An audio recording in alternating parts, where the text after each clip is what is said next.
The following program is intended for mature audiences. A democratic republic of sports. The Sportsocracy with ESPN Asheville hosts Tank Spencer and Jeremy Greene. Welcome back into the Ingles studio. I'm Tank Spencer. He's Jeremy Greene. This is the Sportsocracy. Don't forget to subscribe to the channel if you haven't already. Thanks for tuning in for the happy hour today. And we are just 9 days away from the big day, from the NFL Draft. April 28th in Las Vegas, Nevada. And we will be covering each and every pick live here in the Sportsocracy, all 263 over 3 days. It's everything that Jeremy works his entire year for. Draftmas. Yes, it is the Draftmas season. And this today, is the point of Draftmas where I'm like, I'm pretty over Draftmas. Really? Yeah, this is the ugly period where I'm like, okay, can we just fucking do this already? Like, good Lord. Well, as you have evaluated 500 players for the NFL Draft, your 300-player big board has been set. It is set. It was daunting, but it is done. And damn, this is a deep draft. Just it is ridiculously deep. It is a very, very deep draft, and today it is the, as of today, mock draft. First round only. As we will roll through the picks here, Jeremy will tell us where he has settled. He's already stated today that he feels like this could be the submission into the media contest. Like I said in the ESPN radio show, I could put the postage stamp on this, send it in, and I'm not going to tell you it would be exactly right, but I feel like this would be a formidable entry as of right now. All right, let's get into it here. Number one overall pick belongs to the Jacksonville Jaguars. The reports continue to come out that they still don't know what they're going to do with the number one pick. I think they do know. I think they completely know. They're trying to find a team that would – look, if they got some Godfather offer, which is what they're looking for, then, yeah, they would move off of it. They're not going to, which means – I got to turn the the button up. Yep. There we go. With the first pick in the 2022 NFL Draft, the Jacksonville Jaguars will select Trayvon Walker out of Georgia. I fully believe that it's going to ultimately be Trayvon Walker. I told you that 2 months ago.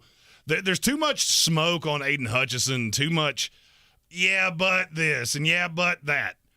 And I don't really see the fit in Jacksonville. Yeah, I know he stood up at Michigan, but go back and watch that Georgia tape. It becomes very obvious why there are ways this can work. I don't think the way it works. I don't think it would work in Jacksonville the way you want it to.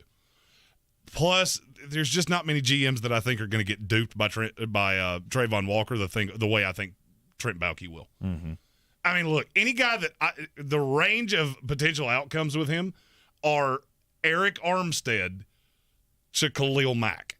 That's how varying people look at him. He could bulk up and play on the interior. He could be 3-4 end. He could be a stand-up linebacker. And I've read this book enough times that when you have somebody that's that multiple, somebody's going to fall for it. Yeah, you got a guy who's freakishly athletic, 6'5", 272 pounds, and we all know about the combine and the pro day. He just knocked it out of the park. You run a 4.51 40 at 272 pounds. You've got the size to do all of it. You've got the athleticism to do all of it. But the question is, where will they play him? I would say if it were you, where would you play him? If it were me, I'm playing him as a 4-3 defensive tackle. That's where I see it. Or in that Aaron Donald role as a 3-4 end. Mm-hmm. I hear a lot of people talk about him standing up, and I don't get it. But then again, I don't get a lot of things with him. I've seen too many of these players that the production was not there in college, and then they go to the league, and the production's never there, and it's a vicious cycle. But there's so much smoke coming out of Jacksonville about Aiden Hutchinson and how they're not in love with him. Look, I'm going to be honest with you. I've done this for too long. If it was Aiden Hutchinson, you would know that by now. Yeah. I fully believe that. And I said that 2 months ago. If it was Aiden Hutchinson, you would know that by now. There's a reason they don't want you to know who they're taking. So that means at number 2, the Detroit Lions will select Aiden Hutchinson. It's Aiden Hutchinson. Aiden Hutchinson, the edge rusher out of Michigan. 6'6", 260, 4'7", 440. Had 14 sacks in his last season at Michigan. 3rd overall in college football. Well, I mean, the thing about Hutchinson to me is you just have to know what you're getting. I mean, to me, the ceiling on Aiden Hutchinson's Trey Hendrickson, of which, I mean, I think Detroit would sign up for that right now. Yes. The problem is that's not what Jacksonville's looking for. Jacksonville's looking to hit a home run. They're trying to change a culture. And I think they see Trayvon Walker as the centerpiece. Now, to me, Aiden Hutchinson, personality-wise, fits Detroit famously. Mm-hmm. I have worries about him standing up. Here's another thing that I've struggled with this entire time. You have 2 teams picking at 1-2. The consensus on the 2 is that one's going to be Hutchinson, one's going to be Trayvon Walker.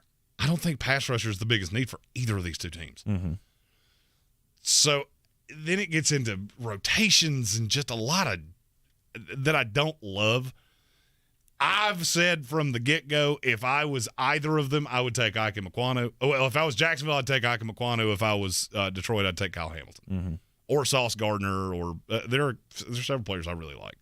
I'm not going to be mad about either of these picks. It just kind of speaks to this draft of there's not a lot of consensus. And please let's stop with this bullshit that the Detroit Lions might be picking a quarterback. Yeah, I keep hearing that, and I've yet to hear that from one credible source. So, I mean, you can take that for what it's worth. You want to get some ridiculous numbers on something? Mm-hmm. Okay, By the way, I just thought I would tell you this. What are the current odds on the number 1 pick? The current odds on the number 1 pick? I would say you're still Trayvon Walker. It was minus 250. It was minus 250 on Hutchinson, plus 300 on Walker a week ago. I would say it's plus 150 on both.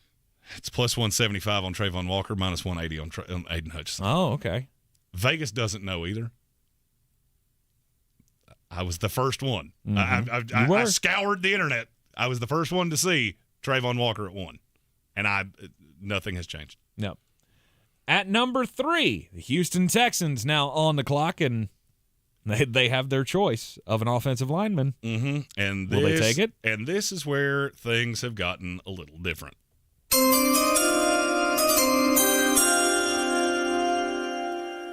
Sauce Gardner. Sauce Gardner at number 3 to the Houston Texans. I can't say I disagree with the pick because, I mean, you need a little bit of everything, and I think he's a home run. Well, you also have to remember how Lovie Smith plays defense. You need actual talent in the secondary to play this way. Yes. And currently, they don't have it. I think Ahmad Sauce Gardner is one of the safest players in this draft. Safest. Unequivocally one of the safest players in this draft. Mm-hmm. And so then I get into the period. You get into the period here of, okay, so what else are you supposed to do? All right, if this goes this way, what else is Houston supposed to do? Take a safety at 3, you'll get killed for it. I mean, I would go Ekwonu at 3 and put him on the other side of Tunsil. So you're going to draft a right tackle at 3? Mm-hmm. To me, to eventually be the left tackle, maybe, if I think he can play there. Now, there are a lot of people who don't believe that he can play there. Play at left tackle? Yeah. I mean, I think he could be good at it. I don't think he's ever going to live up to being the 3rd pick in the draft at left tackle. There's a very safe floor on him. Mm-hmm. But the further down this we've gotten, the less likely I think that is. I think Houston's going to take a shot. And Sauce Gardner, to me, is the one that makes sense. I don't see how Sauce gets out of the top 3. I feel so sure of these top 3 picks. And just for posterity's sake, what do you think the current breakdown is at number 3? BetUs.com. I would think Ekwonu would be the favorite. Mm-hmm. Plus 175. And then what? And then Thibodeau would Plus be in the top 3? He is 6. Oh, he's 6. Mm-hmm. Okay. Evan Neal's plus 250. Trayvon Walker's plus 475, and that's a total hedge because they would take him at 3 if he was there. He won't be. Right. Sauce Gardner's 4, plus 500. And I think it's a really, really good bet right now. Then we get into this is where dumb money can be. We talk about this a lot on this show. What team do I know the best in the NFL? The New York Jets. I am so fucking sure this is how this goes that I am imploring you to go to bet us and take advantage of this before they figure out how boo-boo kiddied they have this. All right, with the 4th pick in the NFL draft, the New York Jets select Ike Mekwonu, offensive lineman, NC State. Yep. I don't think Mekhi Becton's on this team at the end of this weekend. Really? I don't. Okay. I think they tapped after last year. They know that George Fant can play on the left side. He did it last year. Mm-hmm. I don't think they love how he fits in this system. I've told you this multiple times. I do not understand some of the things that they've done in this process. Then I was specifically told, yeah, this is who they're taking it for, and this is who they're taking it 10. Okay. They want to come away from this with an edge rusher and an offensive lineman. Aquana's the only one that makes sense. Evan Neal does not fit this system at all. Well, especially if he's there. Especially if Ike Mekwonu falls to this spot, I feel like you would be doing yourself a disservice if you did not go that route. Because you can get a lot of draft capital, I feel like, from Mekhi Becton. A second-round pick. That's what he's worth. That's it? Mm-hmm. Okay. Injury history. I mean, he just missed a whole year. He played he played 12 snaps last year. That's true. Yeah. Weight's an issue. And I'll be honest with you, I think they would take it. I think if you offered the Jets a second-round pick right now for what could be a franchise left tackle, I think they would take it. Because the injuries have just piled up, the weight, scheme fit, and you look at Aquanu. I mean, I want you to think about, look at what that line would look like if they did this. It would be unbelievable. First of all, it'd be the most multiple offensive line. It would be the most agile offensive line I've ever seen. Mm-hmm. You got Laken Tomlinson and Elijah Vera Tucker at the guards. Mm-hmm. You got George Fant would line up on the left side. Right side. They would probably start Aquanu on the left. Oh, okay. Start in there. Not saying it would settle there. Okay. But that's one of the reasons I think they love Aquanu so much is that they know there is a safety. Mm-hmm. I've seen George Fant play left tackle in this system. He's pretty damn good at it. And then we could slide Aquanu over to the right, and then, I mean, now we're just going to mow through people. Right. I know they're higher on running backs than people think because they're going to try to make this as easy as possible on Zach Wilson. And we're going to be able to run the ball down your throat. I mean, with that line, you're going to be able to run the ball down teams' throats. Mm-hmm. And then you wind up with another running back, and, hey, Zach, we just need you not to fuck this up. Yeah, and there also could be a chance that, I don't know, Tyler Linderbaum falls to the top of the second round. You could grab him there. Yeah, there's another team that's you remember that thing I said about, God, there's a team that just doesn't make sense to me. Mm-hmm. Yeah, I made it make sense. Ah, you made it make sense. You'll have to stick around to the end of this video, but I'm telling you, there's a team in this draft that I'm going to set a bar, and I know there are a couple people that watch this show that like this team. I'm going to set a bar, and I almost promise you that if they don't do this, you're going to be disappointed once you've seen it. All right, a 2021 unanimous All-American and Ike Mekwonu going to the New York Jets at number 4. Number 5, that's where the New York Giants step in. At number 5, the New York Giants select Evan Neal. Evan Neal, the offensive tackle out of Alabama, 6'7", 337. Consensus All-American. There is a difference. Mm-hmm. And look, Evan Neal's he's very safe. You know, and you look at how Brian Daboll wants to play offense. And Andrew Thomas was better on the left side last year than we thought. Evan Neal projects to be a left tackle in this league. So you could slide Thomas to the right. You could start him there, whatever the case may be. Mm-hmm. The Giants want to walk away from this with the Giants and the Jets are in the same position. And they're playing a weird game of chicken with each other on Kayvon Thibodeau. Now, with the Giants, they're looking at Carolina sitting behind them going, you're not taking Thibodeau. Right. I know you're not taking Thibodeau, and I know definitively nobody's trading up to get him. So I can take the guy that I want. I'll put the onus on you and know that I can still get my guy at 7. All right, at number 6, Carolina Panthers. this is weird because I've been thinking this should be an offensive tackle, and there is the guy that I originally thought they were going to take at 6. Did Jeremy do the same thing? With the 6th pick in our, as of right now, 2022 NFL mock draft, the Carolina Panthers select Charles Cross. Charles Cross out of Mississippi State. When I watched the first film of this Draftmas season, I saw Charles Cross and I went, that's the left tackle that Jeremy Greene's going to fall in love with. I do love Charles Cross. I do. And there are a lot of teams that do. I can tell you there is a team that thinks he's the number 1 player in this draft. Mm-hmm. Now, I ain't that in love with him. But I do really like him. I think he's a very good player. I think he's a very safe left tackle. I think he fits the scheme quite nicely. And I'm firmly of the belief that all this quarterback shit is smoke. Mm-hmm. I think it's all smoke because it doesn't make any sense. Why would I trot out a quarterback? Of which, first of all, they're a hog to slaughter anyway. Right. Because none of them are ready to play right now. The fan base is going to talk copious amounts about whoever that quarterback is. Mm-hmm. And I've still got Darnold that I wrapped draft capital in. Right. It doesn't make any sense. You got to protect Darnold. You got to get the piece. Charles Cross is that piece. I hope to God it's not a quarterback, Carolina Panthers fans. Ben McAdoo came out, yesterday and said, I spoke too soon when I said Sam Darnold was going to be the starter. How did he put it? That he was trying to work on how he spoke to people and how he spoke about people, and he put his foot in his mouth. That's what he said when he said that Sam Darnold was going to be the starter. And that didn't last 18 hours before somebody got in his ear and said, you better go out there and you better tell them that Sam Darnold's the starter. Well, and the thing about it is, and Tyler Cunningham said this in the comments, Carolina's going to have to trade back. There's nobody that's willing to trade up with you. They know they don't have to. Mm-hmm. They know Carolina has tried to sell this bluff for as long as they can. And it's cute. Now, if you're willing to take 90 cents on the dollar, now we could talk. And I'll be honest with you, I think the player that a team would be trying to get up to would be Jameson Williams. But do you have to go to 6 to get it? You don't have to go to 6, but there could be a bidding war. Have no fear, Jameson Williams ain't going to last real long. Mm-hmm. Kayvon Thibodeau would also be there, maybe. Nobody's trading up for Thibodeau. Just you shut that shit down immediately. Okay. There's too much risk. That's a get-you-fired pick. And literally, I've been told that by more than one person that works in this league.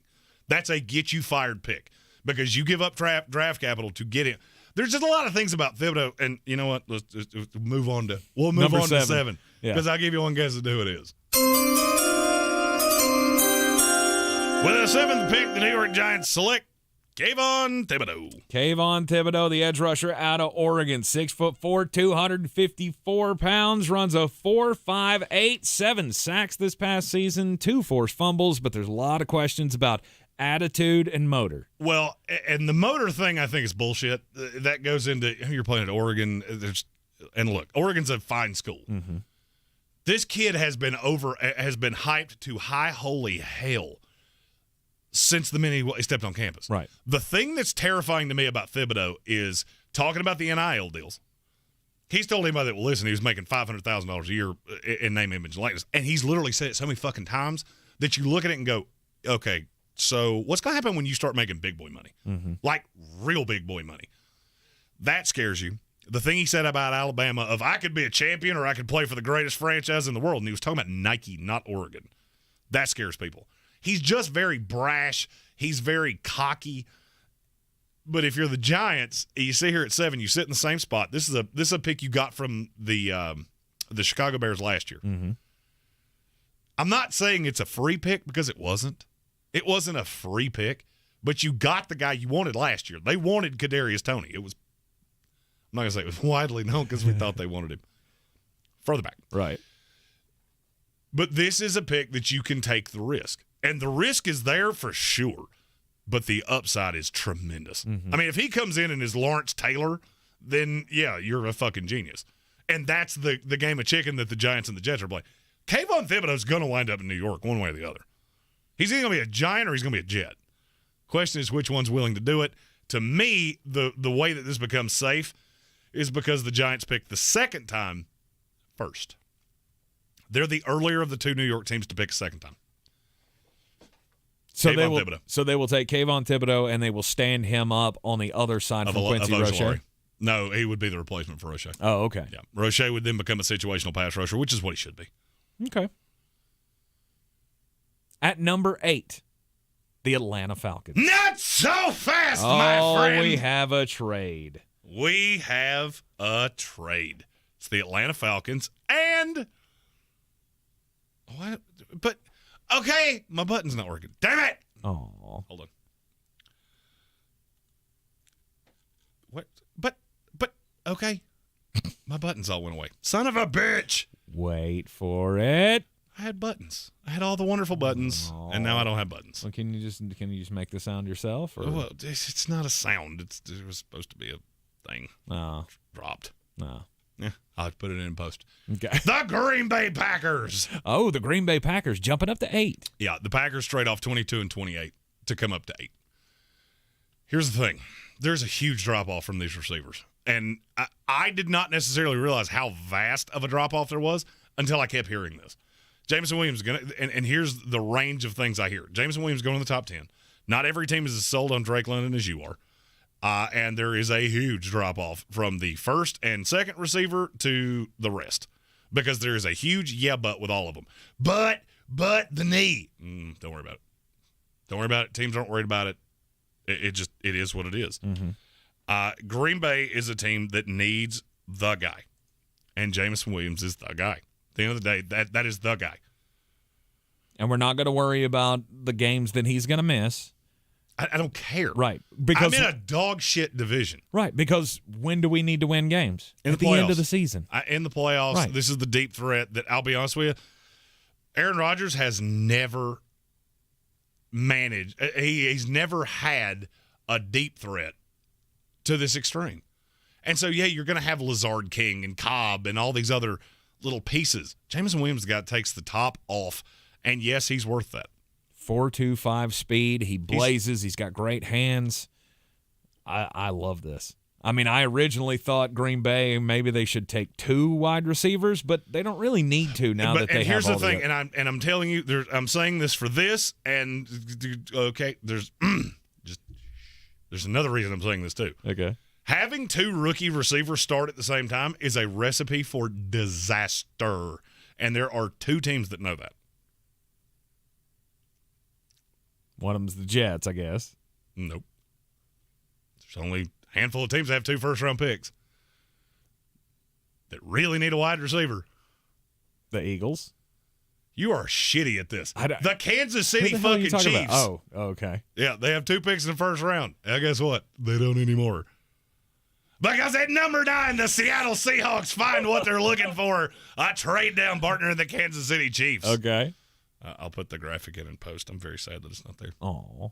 When I restarted the computer, it shot them all out. So, at number 9, Kansas City trades 29 and 30. They get up to 9 with Seattle. Seattle's desperately trying to trade out. If you look at the trade value chart, it's not exactly on par. Seattle, I'm telling you right now, they will take less to get down because there is something they're trying to do, and once you see it, you won't unsee it. So, at number 9... the Kansas City Chiefs select Garrett Wilson, wide receiver, Ohio State. Wow, over 1,000 yards last year, 12 touchdowns for the Ohio State Buckeyes. He's a burner as well. 4.38 speed, 6 foot 183. And look, from what I've been told, most teams just feel there is a gigantic chasm between Wilson and Williams and everybody else. Drake London, yeah, there are some teams that really like him. He ain't going to go as high as you think, at least based on this. Mm-hmm. Now, could that change? Absolutely. I know the Falcons like him. I don't think they're taking a receiver at 8. I just don't. I don't think that's how that offense is going to run. And I look at Kansas City and go, there's one guy that really fits your scheme. But what about Christian Watson? Christian Watson's so fucking raw. He's so raw. You need the guy that can be the no-doubt one. And I think Kansas City would give up the 2 1s. I mean, be honest with yourself. And Safwan bin Malik said this in the comments. They got 2 2s, too. This is a stupidly deep draft. Are there the home run hitters? No. But would you rather have Garrett Wilson and Wan'Dale Robinson, or would you rather have Christian Watson and George Pickens? To me, it's no doubt it's Garrett Wilson and Wan'Dale Robinson. And there are a slew of other guys like that. I just look at what Kansas City's done, and I go, you got a lot of twos. You need a one. Garrett Wilson's the only 1-1 left in most systems, including this one. All right, that brings up the New York Jets at number 10, and this is a pick that you have bounced back and forth on. Yep, and now I have settled on it. Number 1 overall player on your big board is still available. Is that where you're going to go? With the 10th pick, the New York Jets, my New York Jets, select Jermaine Johnson, edge rusher, Florida State. Oh, God.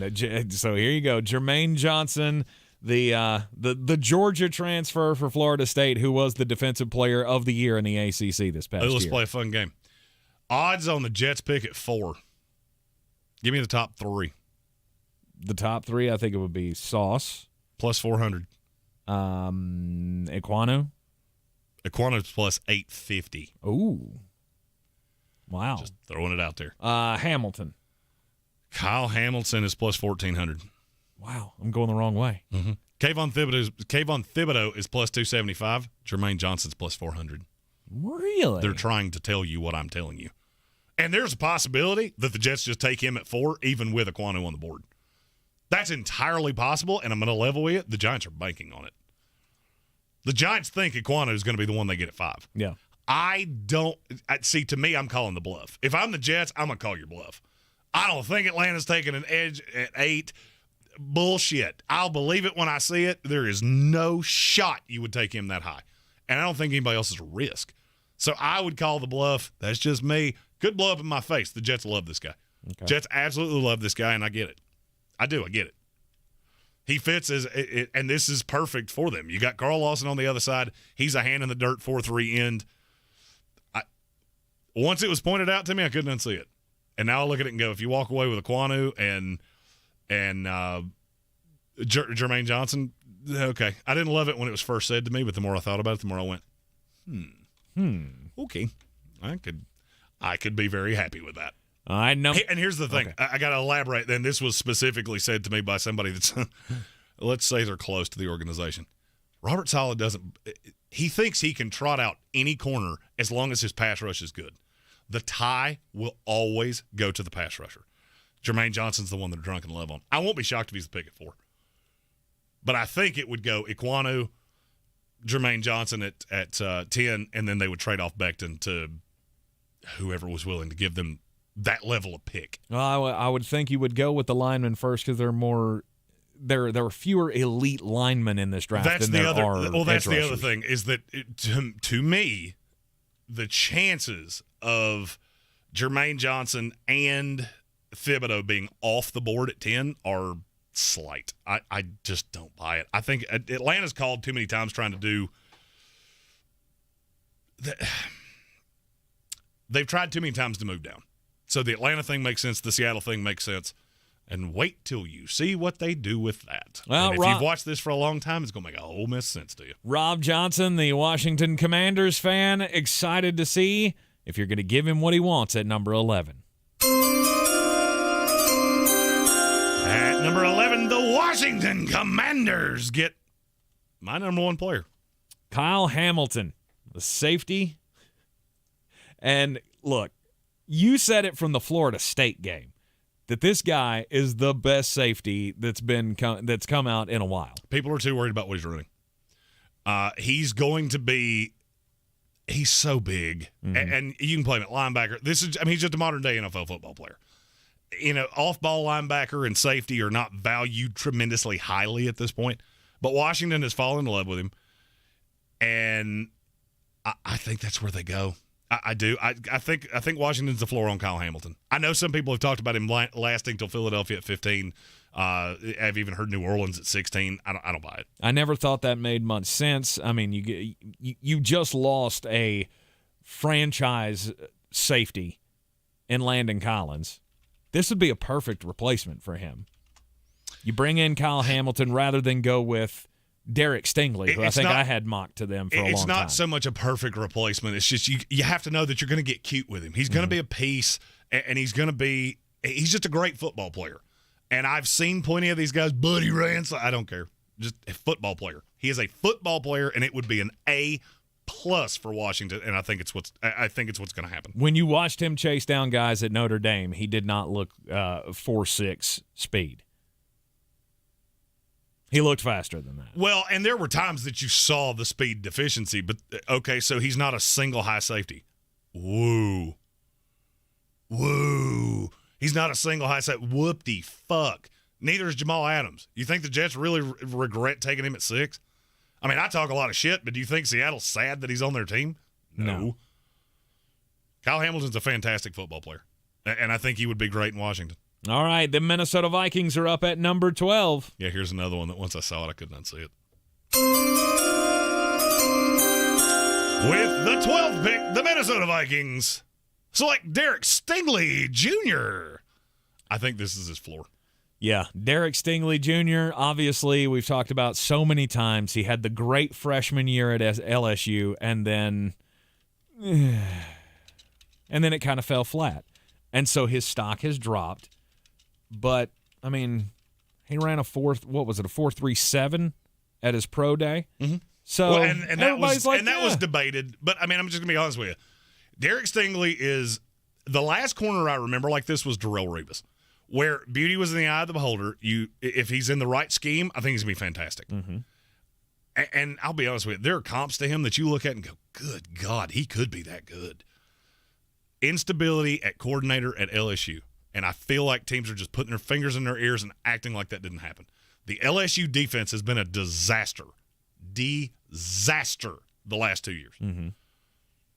Some of that gravy spilled over on Derek Stingley's taters. And I'll be honest with you, there are two teams that I look at that go, he ain't falling past us. Minnesota's one, Baltimore Ravens are the other. Yeah, Minnesota has been looking for an impact corner for a few years now. I remember that was the pride of this defense, was their secondary. Patrick Peterson back in town now, and he'll have the ability to show him the ropes in his first year. I like Derek Stingley to Minnesota at 12. And here is where things get a little weird. All right, so the Houston Texans are currently on the clock with the pick from the Cleveland Browns at 13. I did not know what to do with this pick. So we did the Houston Texans mock, and I'm going to be honest with you. I'm going to look right in this camera, and I'm going to say to it, I'm going to answer the comments from Texans fans, and there's one that really loves saying I don't know what I'm talking about. Mm-hmm. I'm going to make this as clear as I can. This ain't my pick. This somebody knows your team way fucking better than you do. Better than I do. This is who they told me it would be. It's what I'm rolling with. With the 13th pick, the Houston Texans select Treylon Burks, wide receiver, Arkansas. Wow. So there were some that said Treylon Burks wouldn't even be in the first round. Well, those people are fucking morons. Agreed. And I'm going to be as nice about that as I can. Agreed. 6'2", 225 pounds. The dude has to wear, 2 pairs of XL gloves because his hands are so damn big. And, oh, by the way, he wrestles boar with a knife. So the people that said, he's just a slot. No, he played slot at Arkansas. There are a lot, and when I say a lot, I mean a lot of people that do what I do that think he's a big version of Deebo Samuel. That worth the 13th pick? Hell yeah. That's how it was explained to me. Hell yeah.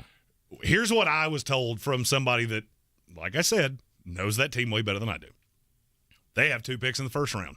They want to come away with a weapon for Davis Mills because they do think he's the quarterback of the future, and they need a corner that will round off that defense so they can play the Lovie Smith way. You figure out how that happens. Mm-hmm. The Treylon Burks thing was specifically said to me. Specifically. They love him. I know that definitively. And they know if they trade back too far, he won't be there. Won't be there. Philadelphia's too malleable.